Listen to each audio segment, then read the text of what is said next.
O, saan papunta yung uso ng sakyan? Di ba? Papunta sa kaliwa. O, kabi ka ng konting kanan. O, pag okay na, gitna manibela. Yun na, wag mong kalimutan yung paggitna ng manibela. No? Okay? Tapos yung position, yung uso ng sakyan mo, ramdam mo naman yan pag nasa kaliwa, nasa kanan. No, masikip ang kaliwa, masikip ang kanan. No?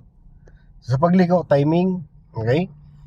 Tingnan mo yung una, yung distance mo sa kanto. Pag ganito kalayo, ang distance mo sa kanto, ang layo. Tingnan mo yung mirror mo sa kanto sa bahay, ang layo.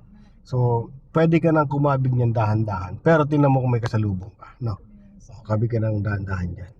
Huwag mo na todo. Pag lumagpas ang balikat mo or tumapat, saka i-pull kung kailangan. O, dagdag ka pa naman ni Bella.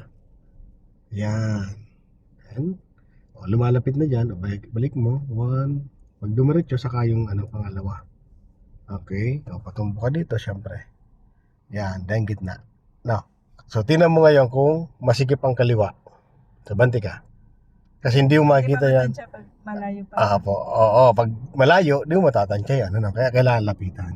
Okay? So, pag lumalapit ka, tingnan mo. Pagkaramdam mo, parang pasikip ka ng pasikip sa kaliwa na. O, kakabi ka ng konting kanan.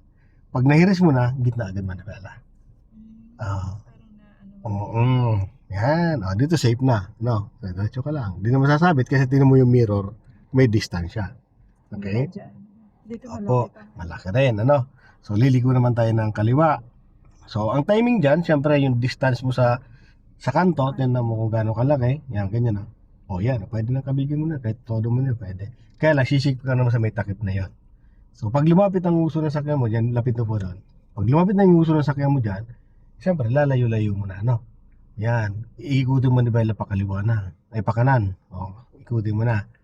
Yan. Para hindi siya dumire-diretso doon, sa kaliwa. O, di ba? Kinakabig mo naman siya dito sa kanan. O, yung uso naman dito naman. O, lalayo mo naman.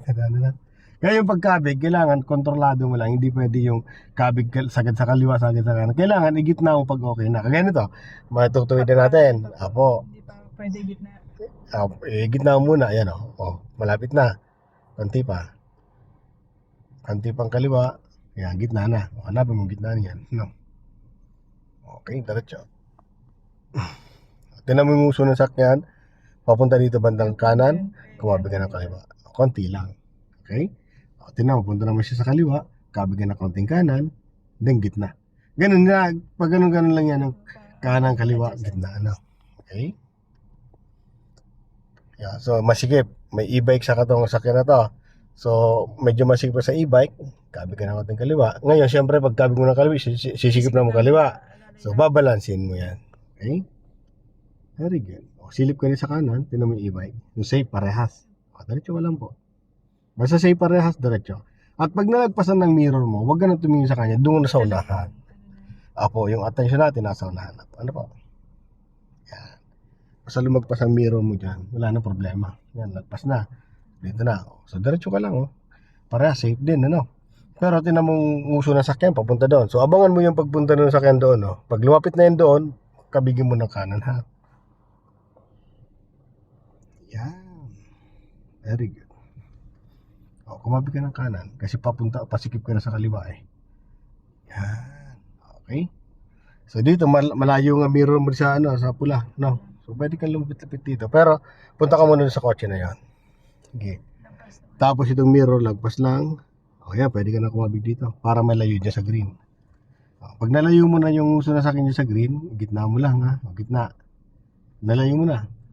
Okay. Balik mo lang manibela mo. Gitna. 1. Yan, gitna na.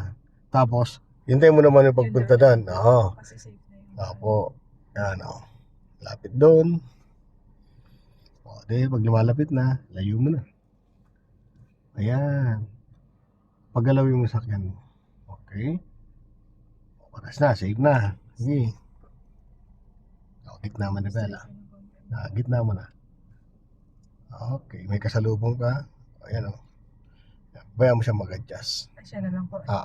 Okay, go. Yan, diba? Yan.